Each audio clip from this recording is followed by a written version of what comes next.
Hello everyone, I am Jatin and today we are solving DP5. So guys, इस वाली DP पे हमने motion under gravity के question solve करेंगे। ठीक है, तो अगर आपको इस सॉल्यूशन में कोई भी डाउट आता है तो आप टेलीग्राम चैनल के थ्रू भी पूछ सकते हैं। तो ये टेलीग्राम चैनल की लिंक है, इसको ज्वाइन कर लीजिए, आगे से बहुत हेल्प मिलने वाली है इससे। हम स्टार्ट करते हैं क्वेश्चन नंबर 1 से। A stone is dropped into a well in which the level of water is h below the top of the well। ठीक है, तो मैंने माना कि ये एक वेल है और पानी एच हाइट नीचे है। ठीक है, और मैं यहाँ पे से एक स्टोन को नीचे फेंक रहा हूँ, तो स्टोन को फ्री फॉल करते हुए जाएगा क्योंकि ड्रॉप किया है। If the v is the velocity of sound, the time t after which the splash is hit in the given is given by. तो पहले तो वो टाइम निकाल लो जब वो नीचे जाने में टाइम लगेगा।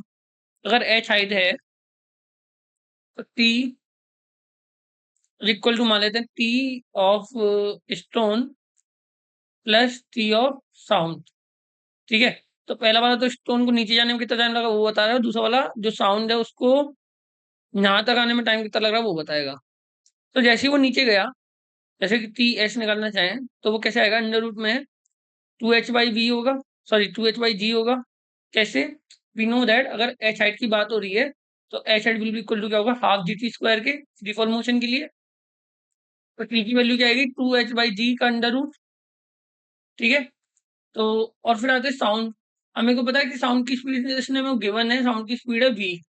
तो अगर वो जो साउंड है, जैसे स्टोन इस पर टच किया वाटर पे, साउंड ऊपर की साइड चलना चालू करेगा v वेलोसिटी से और एच साइड को ट्रेवल करेगा, तो साउंड को कितना टाइम लगेगा, h side upon v velocity. क्योंकि we know that velocity is equal to क्या होता है, डिस्टेंस अपॉन टाइम। तो डिस्टेंस है h और टाइम टेकन हमें निकालना ही है, तो h अपॉन v। तो टोटल टाइम कितना आएगा, अंडर रूट में 2h/g plus h upon t। ठीक है, सॉरी h अपॉन v। तो कौन सा ऑप्शन करेक्ट है, ऑप्शन नंबर बी करेक्ट है। Now the second question is, a stone is thrown upward with a velocity u from top of a tower, reaches the ground with the velocity 3u। ठीक है, तो मैंने एक tower है जैसे कि ये, जिसकी हाइट h है। मैंने इस टावर के टॉप से एक स्टोन को ऊपर की साइड फेंका विद द वेलोसिटी u, और जब ये ग्राउंड पे आया तो इसकी वेलोसिटी थी 3u। हमें निकालने की हाइट कितनी होगी। We know that v square minus u square equal to क्या होता है, माइनस का 2gh होता है। इस वाली कंडीशन में मैंने आपको बताया था। तो वी स्क्वायर की वैल्यू कितनी आ रही है, 3u। वी कितना है, 3u का square minus u square equal to क्या होगा, माइनस का 2gh। तो इस वाली कंडीशन में अगर मैं बात करूं तो 9u square minus u square equal to क्या होगा, माइनस का 2gh। ठीक है, तो h की वैल्यू यहाँ से कितनी आएगी, 8u स्क्वायर अपॉन 2g, यानी कि 4u स्क्वायर अपॉन जी। तो ऑप्शन बी करेक्ट होगा। ठीक है, अगले क्वेश्चन पे चलते हैं। A rocket is fired vertically from the ground। ठीक है, तो ये ग्राउंड है। ऐसा क्वेश्चन मैंने क्लास में भी करवाया था सिमिलर, और बिल्कुल ही सेम था, ज्यादा कोई अंतर नहीं था। एक रॉकेट को मैंने फायर किया वर्टिकली ग्राउंड से, तो 30 सेकंड तक तो उसका फ्यूल वर्क कर रहा है। कितने देर तक, 30 सेकंड तक। तो तब तक इसकी नेट एक्सीलरेशन क्या आ रही है, इक्वल टू 10 मीटर पर सेकंड स्क्वायर। तो पहले तो मैं निकाल लूंगा कि 10 सेकंड बाद, सॉरी 30 सेकंड के बाद ये कितनी हाइट पे पहुंच जाएगा। एच इक्वल टू क्या होगा, हाफ 80 स्क्वायर। कितनी हाइट पे पहुंच जाएगा 30 सेकंड बाद, आफ्टर 30 सेकंड। तो एच इक्वल टू क्या आएगा, हाफ 10 30 × 30, जो कि आएगा 4500। ठीक है, और फिर यहाँ पर इसकी कुछ ना कुछ वेलोसिटी आ जाएगी इसके पास। ठीक है, और वेलोसिटी कितनी हो जाएगी, v equal to u plus AT होता है, यू तो जीरो है तो एटी हो जाएगा, तो 10 × 30, तो 300 मीटर पर सेकंड आएगा। अब इसके बाद वेलोसिटी है 300 मीटर पर सेकंड ऊपर की साइड, और अब इसका फ्यूल खत्म हो चुका है, और फ्यूल खत्म हो गया तो फिर ग्रेविटेशन एक्सलेशन वर्क करेगा, जी इक्वल टू 10। ठीक है, नीचे की साइड, तो ये ऊपर की साइड जाएगा जाएगा जाएगा, एक पॉइंट आएगा जब इसकी वेलोसिटी जीरो हो जाएगी। हमसे क्वेश्चन क्या पूछा है, after 30 second the fuel is finish, after what time from the instant of firing the rocket will it attain the maximum height. तो इसको मैक्सिमम हाइट में जाने में कितना टाइम लग रहा है? तो पहले तो यहाँ तक आने में इसको 30 सेकंड लगे। अब यहाँ से मैक्सिमम हाइट पे जाने में कितना टाइम लग रहा है वो निकाल लो। अब हमें पता है कि टी एसेंट क्या होता है, यू अपॉन जी होता है। कैसे आया? क्योंकि यहाँ पर इसकी फाइनल वेलोसिटी 0 हो जाएगी और ये इसके लिए एक तरह से इनिशियल वेलोसिटी है। ग्रेविटेशन एक्शन नीचे की साइड वर्क कर रहा है। तो v इक्वल टू क्या होता है, u प्लस ए टी होता है। v तो 0 हो जाएगा, u मेरा ऊपर की साइड है और ग्रेविटेशन एक्शन नीचे की साइड है तो नेगेटिव साइन ले लिया। तो t की वैल्यू क्या आ गई, u अपॉन जी आ गई। u की वैल्यू क्या है 300 और g की वैल्यू क्या है 10। तो यहाँ से सॉल्व करेंगे तो 30 सेकंड आंसर आएगा। अब 30 सेकंड तो इसको यहाँ तक पहुंचने में लगा, मतलब इतनी डिस्टेंस ट्रेवल करने में, फिर 30 सेकंड और ऊपर जाने में लगा। तो टोटल टाइम कितना लगा, 60 सेकंड। तो ऑप्शन सी करेक्ट होगा। Next question is a body dropped from the top of a tower covers a distance 7x in the last second of the trip, where x is the distance covered in the first second. How much time does it take to reach the ground? देखो, पहले बोला कि मान लो मैंने कहीं ना कहीं h height से उसको ड्रॉप किया, ठीक है। तो इसने जब ड्रॉप होने की 1 सेकंड में जितनी डिस्टेंस ट्रेवल करी, इक्वल टू 1 सेकंड में, तो वो h1 था x, कितना था, x मीटर। तो मैं x की वैल्यू आराम से निकाल सकता हूँ। x इक्वल टू क्या होगा, हाफ जी टी स्क्वायर के लिखूंगा 1 का स्क्वायर। तो क्या आ जाएगी, अगर मैं जी इक्वल टू 10 मान के करूँ इस सॉल्व को, तो 10 5 आ जाएगा। तो एक्स इक्वल टू आ गया 5 मीटर, ठीक है। अब पता चला कि जो लास्ट सेकंड इसकी जर्नी का था, मान लो कि इसने टोटल टाइम लिया टी, ठीक है, और बाकी का टाइम लिया इसने टी माइनस वन, ठीक है। मतलब 1 सेकंड का टाइम लास्ट वाला यहाँ पर छोड़ दिया, तो इस वाले 1 सेकंड में इसने 7x डिस्टेंस कवर करी है। तो कैसे निकालेंगे, मेरे को पता है कि एच टी यानी टोटल टाइम में जितना भी ट्रेवल किया वो हाफ जी टी स्क्वायर होगा, और H T minus one time में जितना भी ट्रेवल किया होगा वो हाफ जी टी माइनस वन का होल स्क्वायर होगा। लेकिन इन दोनों का जो डिफरेंस होगा वो 7x के बराबर होगा। कैसे? आई नो दैट कि टोटल ट्रेवलिंग टाइम इसका टी था, मैंने सेम क्वेश्चन करवा रखा है क्लास में। टोटल ट्रेवलिंग टाइम इसका टी था और इतने टाइम में से टी माइनस वन टाइम में इतनी दूरी तय करी, तो बचा हुआ टाइम क्या हो गया, 1 सेकंड लास्ट वाला। तो अगर मैं इस वाली डिस्टेंस में से इसको माइनस कर दूं तो मेरे पास ये निकल के आ जाएगा, वही करना है। तो H T minus one is equal to क्या होगा, 7x के, और x की वैल्यू क्या है 5, तो इट इज इक्वल टू 35। अब आएगा half G T square minus half जी टी माइनस वन का whole square is equal to क्या आएगा, 35। इसको जब मैं सिंप्लीफाई करूंगा तो ये वाले टर्म से ये कैंसिल हो जाएगा और बचेगा क्या मेरे पास, हाफ जी 1 - 2t - 1, ये बचेगा। इसको सिंप्लीफाई कर लेना है ना। तो ये तो 5 है, ये तो 5 है, तो 2t - 1 will be equal to क्या होगा 7, और t की वैल्यू आ जाएगी मेरे पास 4 सेकेंड। तो मेरे को टोटल टाइम ही तो निकालना है, टोटल टाइम कितना लग रहा है, टोटल टाइम तो t लग रहा है ना, तो 4 second will be correct answer. अगले क्वेश्चन में चलते हैं। Two balls are dropped from different heights at different instant, second ball is dropped 2 second after the first ball, ठीक है। तो मान लो कि पहली बॉल अगर टी इक्वल टू 0 सेकंड पे छोड़ी गई थी, तो दूसरी ball t equal to 2 second में छोड़ी गई थी। ये समझ में आ गया। अब हमको क्या बोला है कि if both ball reach the ground simultaneously after 5 second of dropping the first ball, ठीक है। तो पहली ड्रॉप मैंने 0 पर छोड़ी थी, तो टी इक्वल टू 5 सेकंड पे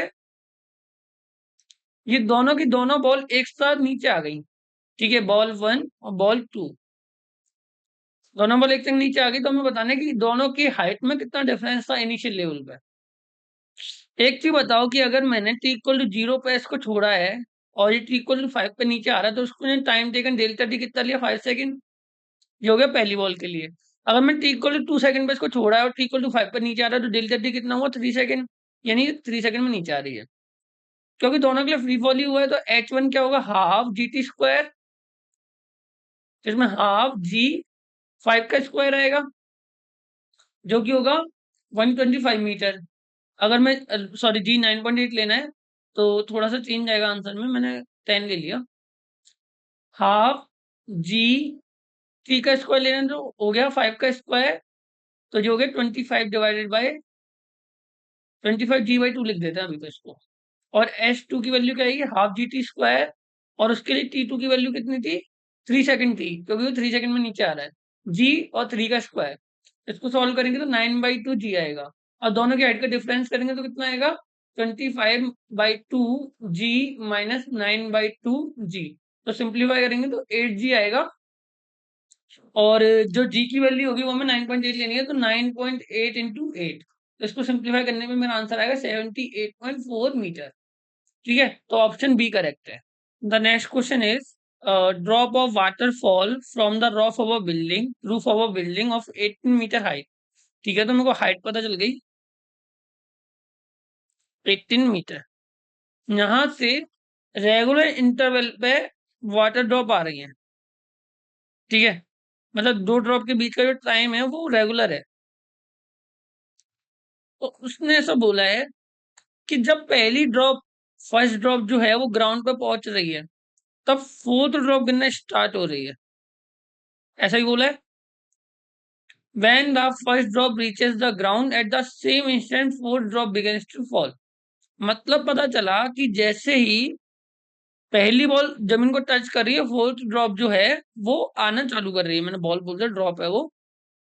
तो ये मेरी थर्ड ड्रॉप हो गई और ये मेरी सेकंड ड्रॉप हो गई। ठीक है, तो मेरे को पहले तो टाइम निकालना पड़ेगा कि पहली ड्रॉप को नीचे आने में कितना टाइम लग रहा है। I know that h equal to क्या होता है फ्री फॉल मोशन के लिए, हाफ जी टी स्क्वायर। तो टी की वैल्यू क्या आएगी, अंडर रूट में 2h/g। अगर मैं g इक्वल टू 10 लेके चलूं, तो t इक्वल टू 2h की वैल्यू कितनी है 18 बाई g की वैल्यू कितनी है, g की वैल्यू है मेरी 10 अंडर रूट में। तो मेरा आ गया अंडर रूट में 3.6 सेकेंड, अंडर रूट में ही। ठीक है, अब मैं बोल रहा हूँ कि मतलब इस टाइम इंटरवल में 3 ड्रॉप नीचे गिर चुकी हैं, चौथी तो अभी निकलना चालू हो रही है ना, गिरी तो 3 ही है। तो टाइम इंटरवल बिटवीन टू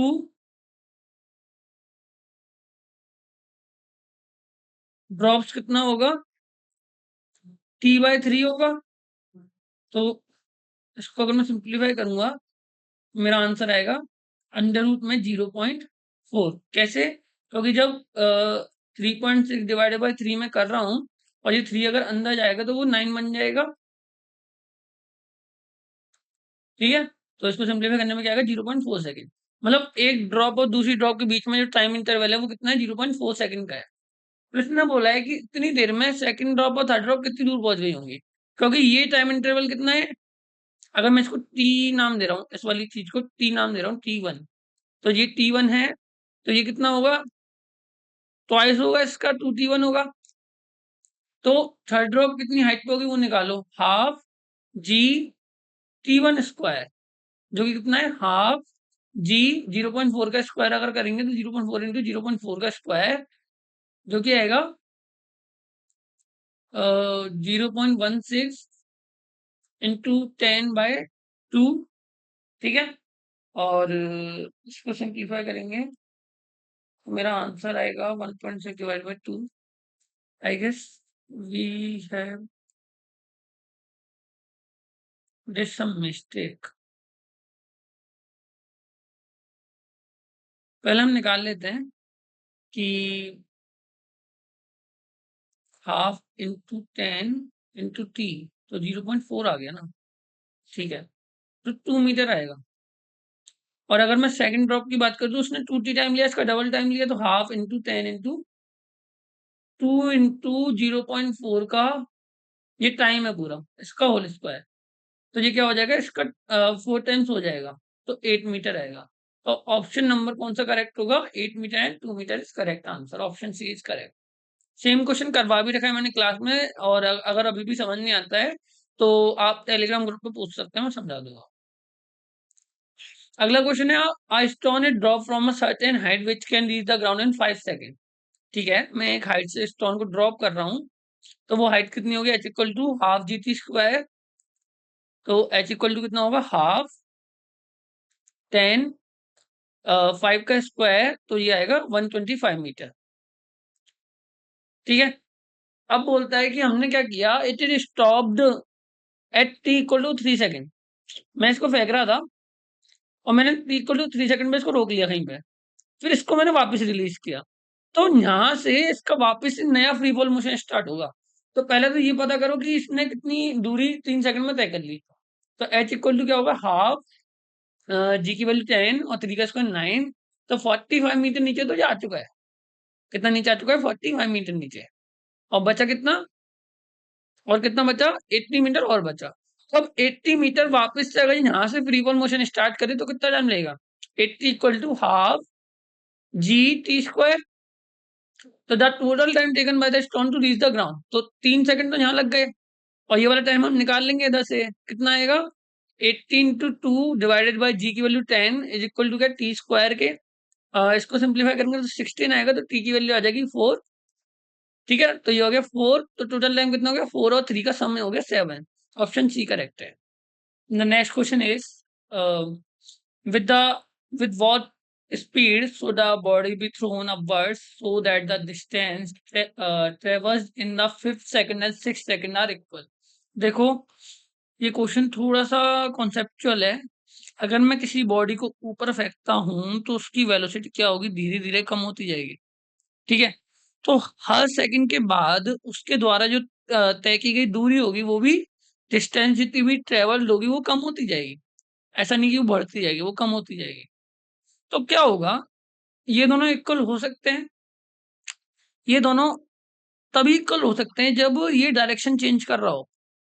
मान लो कि टी इक्वल टू 4 सेकंड पे ये यहाँ पे था। ठीक है, टी इक्वल टू 5 सेकंड में यहाँ पहुंचा, और टी इक्वल टू 6 सेकंड में यहाँ पहुंचा। तो ये वाला जो सेकंड था वो 5th सेकंड होगा, और ये वाला 6 सेकंड होगा। ठीक है, तो ये चीज पता चली कि 5 सेकंड पे ये अपनी मैक्सिमम हाइट पे पहुंच जाना चाहिए, तभी ये पॉसिबल केस है। ठीक है, तो कितनी स्पीड से फेंकूंगी 5 सेकंड में वो मैक्सिमम हाइट पे पहुंच जाए। देखो, मैक्सिमम हाइट पे इसकी वेलोसिटी तो जीरो होगी, तो v इक्वल टू क्या होगा, u माइनस का जी टी। ठीक है, और v जीरो है, u की वैल्यू मेरे को निकालनी है, g की वैल्यू कितनी है 10, और t की वैल्यू कितनी है 5। ठीक है, तो u की वैल्यू कितनी आ गई, 50 मीटर पर सेकेंड। लेकिन 50 मीटर पर सेकेंड ऑप्शन में है ही नहीं, 49 है। इसका मतलब हमारी जो जी की वैल्यू हमने 9.8 ली थी। ठीक है, अगर मैं यहाँ पे 5 into 9.8 करूंगा तो मेरा आंसर आएगा 49 मीटर पर सेकेंड। तो ऑप्शन बी करेक्ट होगा। ठीक है, a particle is dropped from certain height, the time taken by it to fall through successive distance of 1 kilometer each।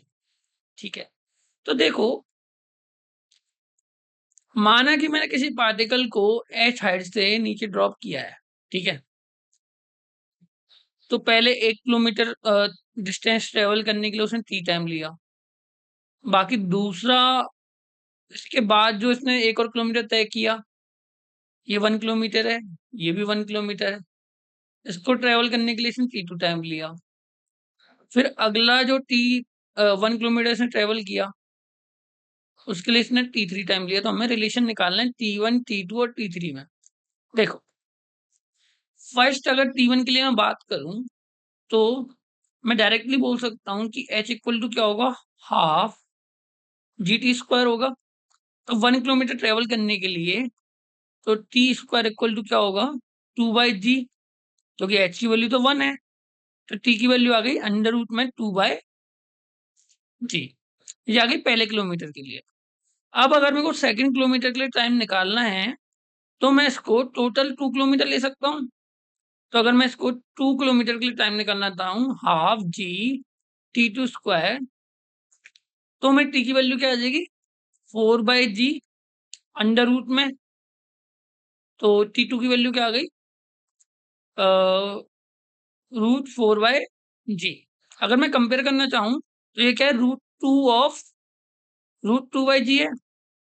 ठीक है, यही है, मतलब टाइम क्या हो रहा है, डबल उसका रूट टू टाइम्स हो गया। तो अब अगर मैं बात करूं कि सिर्फ इतनी चीज को ट्रेवल करने के लिए कितना टाइम लगा, ये तो हो गया T2, तो इस पूरे को मिला के हो गया ना। लेकिन मेरे को क्या निकालना है, सिर्फ एक और अगले किलोमीटर के लिए कितना टाइम लिया।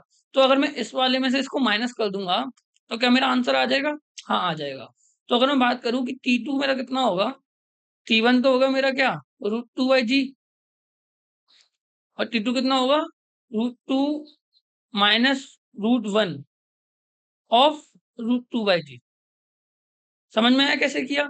मतलब मैंने इसमें से अगर इसको माइनस करूंगा तो मेरे पास यही तो आएगा, तो मेरे पास T2 की वैल्यू आ गई। सिमिलर तरीके से मैं क्या करूंगा, मैं पूरा 3 किलोमीटर के लिए निकालूंगा, 3 किलोमीटर ट्रेवल करने में कितना टाइम लग रहा है, तो 3 किलोमीटर के लिए कितना लगेगा, 3 = ½ GT², जो कि क्या होगा, √3 टाइम होगा √2/g के। अब अगर मैं इस पूरे 3 किलोमीटर के टाइम में से 2 किलोमीटर के टाइम को माइनस कर दूं तो मेरे पास 3rd किलोमीटर का टाइम आ जाएगा। मैं वही करूंगा, इस वाले में से अगर मैं इसको माइनस कर दूं 2 किलोमीटर वाले को, ये 2 किलोमीटर के लिए है और ये 3 किलोमीटर के लिए है, तो मेरे पास 3rd किलोमीटर के लिए टाइम आ जाएगा। ठीक है, तो अगर मैं माइनस किया तो मेरा आंसर आएगा √3 माइनस √2 ऑफ √2/g। थोड़ा सा कैलकुलेशन टफ है इसका। तो पहले के लिए टाइम आया ये, सेकंड के लिए आया ये, थर्ड के लिए आया ये। सिमिलर तरीके से T4 क्या आएगा मेरा, √4 माइनस √3 इंटू √2/g। लेकिन मेरे को क्या लेना है, मेरे को लेना है ratio, in the ratio of difference in the square root of the, तो मेरा ऑप्शन सी करेक्ट होगा। ठीक है, समझ में आ गया। आगे बढ़ते हैं। A particle is thrown vertically upward is velocity at half, और ये मैंने सेम क्वेश्चन करवा रखा है क्लास में। ठीक है, तो फिर भी मैं बता देता हूँ कि माना कि मैंने u वेलोसिटी फेंका और इसकी मैक्सिमम हाइट कितनी है, टोटल मैक्सिमम हाइट कितनी है, h। ठीक है, और h/2 हाइट पे मेरे को इसकी वेलोसिटी पता है, h/2 हाइट पे इसकी वेलोसिटी में गिवन है v = 10 मीटर पर सेकेंड। तो मैं क्या करूंगा, we know that v² minus u² क्या होता है, -2gh होता है इस वाले मोशन के लिए। ठीक है, -2gh हाइट ट्रेवल। तो v क्या होता है, 10 का स्क्वायर माइनस u मेरे को नहीं पता, -20, h की वैल्यू क्या, h/2 यानी h max/2। ठीक है, तो 100 माइनस u² इक्वल टू आ गया -10h। और अगर मैं पूरे मोशन के लिए बात करूं तो यहाँ पर v = 0 हो जाएगा, तो 0 माइनस u² इक्वल टू क्या होगा, -2g कैपिटल H, क्योंकि इसमें मैं टोटल हाइट ले रहा हूँ, h/2 नहीं लूंगा। तो u² की वैल्यू आ गई मेरे पास 20h। ठीक है, अब अगर मैं यहाँ पे 20h रख दूं तो 100 minus 20h is equal to क्या होगा, -10h। ठीक है, तो h की वैल्यू आ जाएगी मेरे पास यहाँ पे से 10 मीटर। सेम क्वेश्चन क्लास में करवाया, देख लेना वहां पे जाकर, अगर नहीं समझ आया तो। आगे बढ़ते हैं। A stone falls freely such that distance covered by it in the last second of its motion is equal to distance covered by it in the first 5 seconds। ठीक है, मैंने माना कि मैंने h हाइट से एक स्टोन को नीचे की साइड फेंका। ठीक है, तो पहले तो ये निकालो कि 5 सेकंड में इसने कितनी डिस्टेंस ट्रेवल करी होगी, ½ GT g5², जो कि 125 मीटर। इतनी डिस्टेंस इसने अपने लास्ट सेकंड में तय करी है। मान लो कि जो, अगर टोटल मोशन करने में इसको t सेकंड लग रहे हैं, तो इतने मोशन करने में कितना लग रहा होगा, t-1 सेकंड। तो 1 सेकंड में इसने जितनी भी दूरी तय करी है वो इक्वल टू 125 मीटर है। तो अगर मैं टोटल हाइट में से इस वाली हाइट को माइनस कर दूं तो 125 मीटर आना चाहिए। तो H t will be equal to क्या होगा, ½ GT²। सेम क्वेश्चन अभी भी कराया, और h t-1 क्या होगा, ½ GT-1 का होल स्क्वायर। और इन दोनों का डिफरेंस क्या होगा, 125 मीटर। ठीक है, इस पूरे को सिंप्लीफाई करेंगे, मैंने इसमें से इसको माइनस करेंगे, तो मेरा आएगा ½ G 2t-1, that will be equal to क्या, क्या होगा, 125 मीटर। तो t equal to 13 second answer आएगा, यहाँ से सोल्व कर लेना इसको, ऑप्शन बी करेक्ट है। आगे बढ़ते हैं। A ball is thrown vertically upward, assuming the air resistance to be constant, and फिर हमें कंसिडर करना पड़ेगा कि टाइम ऑफ एसेंट ज़्यादा बड़ा होगा या छोटा होगा, हमें कंपेयर करना है दोनों को। ठीक है, तो मैंने ये क्लास में भी एक्सप्लेन किया था अच्छे से, आप वहाँ पे जाके दे सकते हैं। और क्लास में इतना अच्छा बेटर एक्सप्लेनेशन नहीं थी, यहाँ पे ज़्यादा एक्सप्लेनेशन अच्छी दे रहा हूँ मैं। देखो, अगर मैंने एयर को कंसिडर किया है तो एयर क्या करेगी, मेरे मोशन को अपोज करेगी।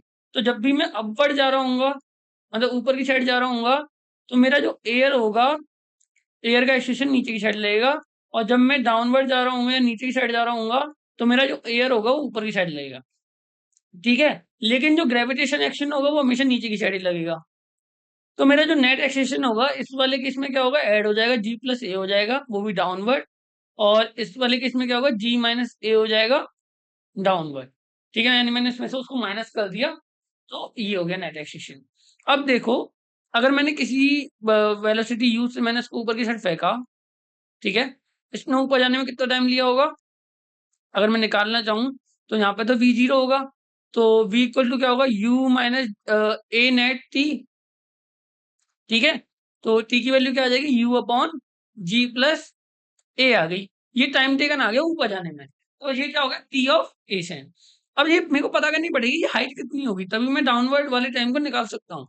ये हाइट कितनी होगी, हाइट होगी हाफ ए नेट टी स्क्वायर, ठीक है। तो हाफ ए नेट कितना है, जी प्लस ए, और टी स्क्वायर कितना आ गया, u square upon g plus a का होल स्क्वायर। तो एक जी प्लस ए से जी प्लस ए कैंसिल हो गए, तो ये आ गया मेरे पास u square upon two g plus a. ये मेरे पास आ गई कि हाइट कितनी ट्रेवल करी। अब यहाँ पे मेरी वेलोसिटी जीरो हो गई, तो नीचे आना एक तरह से फ्री फॉल मोशन होगा, ठीक है। तो फ्री फॉल मोशन में एच हाइट को ट्रेवल करने के लिए कितना टाइम लगता है, हाफ ए नेट टी स्क्वायर, और ए नेट की वैल्यू नीचे आने की इसमें क्या, जी माइनस ए है, तो हाफ जी माइनस ए, और टाइम टेकन मेरे को निकालना ही है, और हाइट की वैल्यू क्या, u square upon two g plus a. जब मैं इसको पूरे को सिंप्लीफाई करूंगा, तो टू से टू तो कैंसिल हो गया, और टी की वैल्यू आ गई मेरे पास, टी स्क्वायर की वैल्यू आ गई u square one upon g plus a और जी माइनस ए, ठीक है। अब मैं यहाँ पे थोड़ा सा चेंज करना चाह रहा हूँ, तो मैं टी को अगर मैं निकालना चाहूँ, तो मेरे पास आ गया टी इक्वल टू यू, ठीक है। ये मेरा टी डी आया है, यही नीचे जाने में टाइम, तो यू, और इसको मैं अगर अंडर रूट में लूंगा, तो ये पूरा अंडर रूट में आएगा, और मैं जी प्लस ए का ऊपर नीचे मल्टीप्लाई करना चाह रहा हूँ, क्या करना चाह रहा हूँ, जी प्लस ए का न्यूमरेटर डिनोमिनेटर में मल्टीप्लाई करना चाह रहा हूँ, तो मेरे पास जी प्लस ए ये ऐसे हो गया, और जी प्लस ए बाहर भी आ गया। क्या किया मैंने यहाँ पे, जी प्लस ए का मल्टीप्लाई इधर किया, और जी प्लस ए का मल्टीप्लाई इधर किया, अभी मैंने अंडर सॉल्व नहीं किया, तो ये स्क्वायर हो गया ना, एक तरह से स्क्वायर बाहर आ जाएगा, और इस तरीके से हो गया। अब जो टी डी है वो इक्वल टू ये वाला पोर्शन क्या बन रहा है, ये वाला पोर्शन अगर यू अपॉन जी प्लस ए की बात करूँ, तो टी ए बन रहा है, ये हो गया टी ए, और इसका मल्टीप्लीकेशन में है g plus a upon g minus a. We know that g plus a जो क्वांटिटी है वो बड़ी है, कौन सी क्वांटिटी, जी माइनस ए वाली क्वांटिटी से, तो जो टी डी की वैल्यू आएगी वो भी बड़ी होगी टी ए की वैल्यू से, ठीक है। कंपेयर करने का है सीधा सीधा, कुछ भी दिक्कत नहीं आनी चाहिए इसमें। ऑप्शन में गलती है थोड़ी, इसमें से एक लेस देन का होगा, एक ग्रेटर देन का होगा, तो आया कि टाइम ऑफ डिसेंट जो है वो ग्रेटर है टाइम ऑफ एसेंट के, ठीक है। समझ में आ गई, ऐसे सॉल्व होगा ये क्वेश्चन। अगला क्वेश्चन देखते हैं। A body projected vertically up at time t equal to 0 with a velocity 98 meter per second. Another body is projected from the same point and the same velocity after 4 seconds. ठीक है, तो question समझ में आ गया।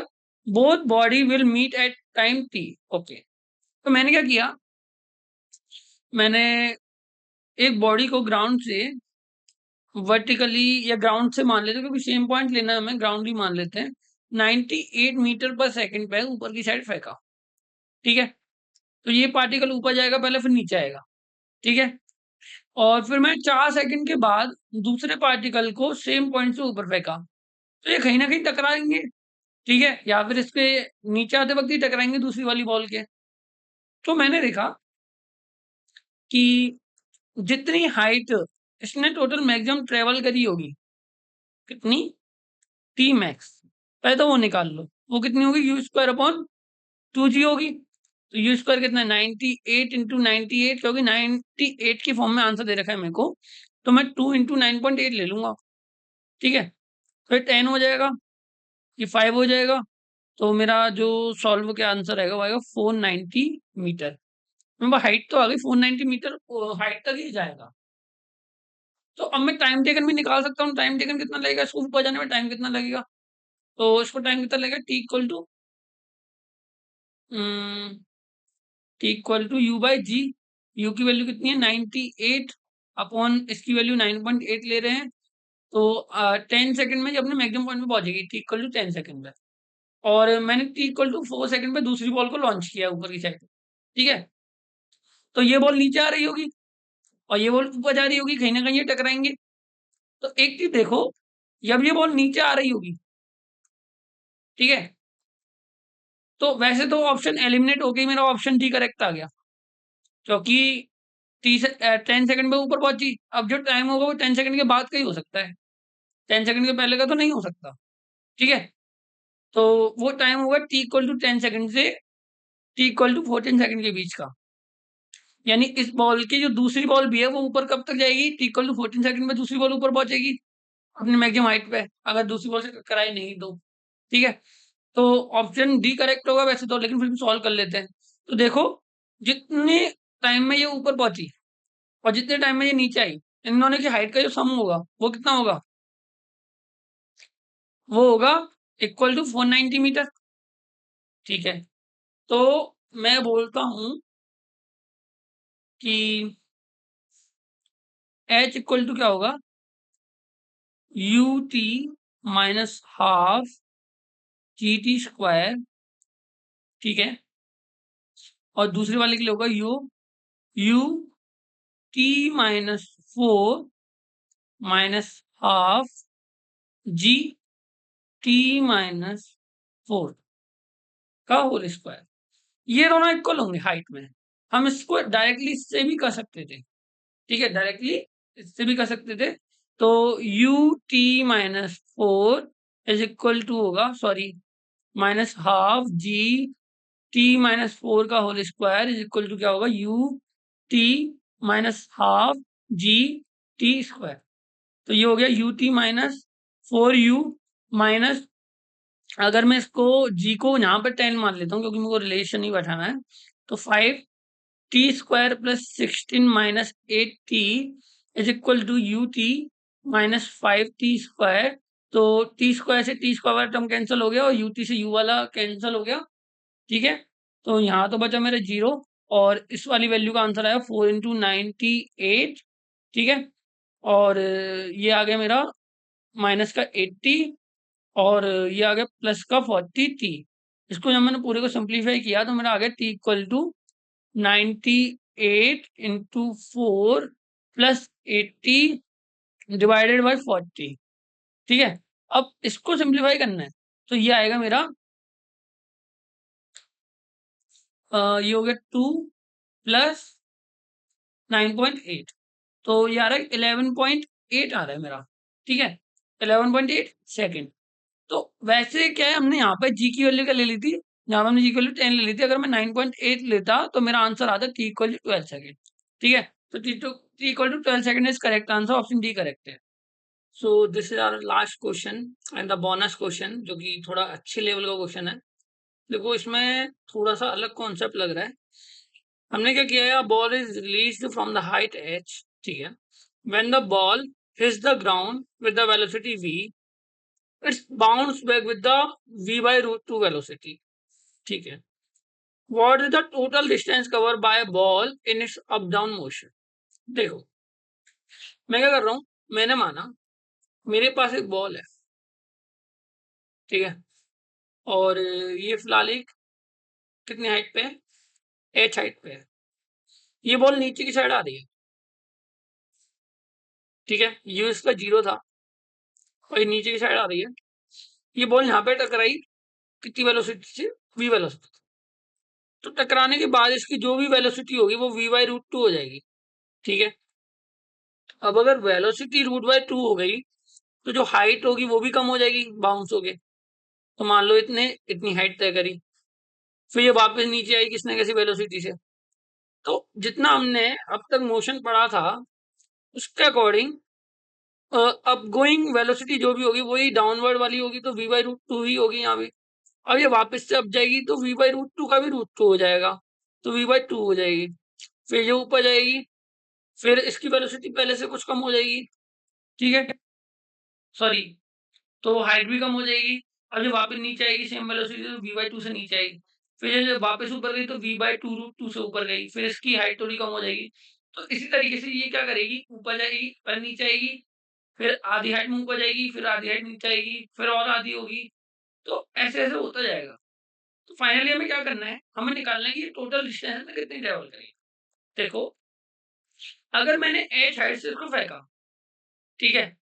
तो v square minus u square equal to 2gh की help से हमने देखा कि अगर मैं v को v/√2 कर दूं तो मेरा जो h होगा वो h/2 हो जाएगा, ठीक है?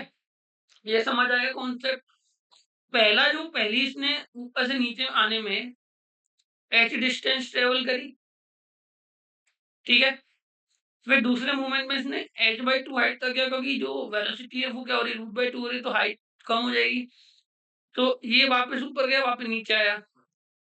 अगले वाले में इसने क्या किया, h/4 हो गया, फिर h/4 नीचे आएगा, फिर और कम हो जाएगा, h/8 हुआ, फिर h/8 नीचे आया।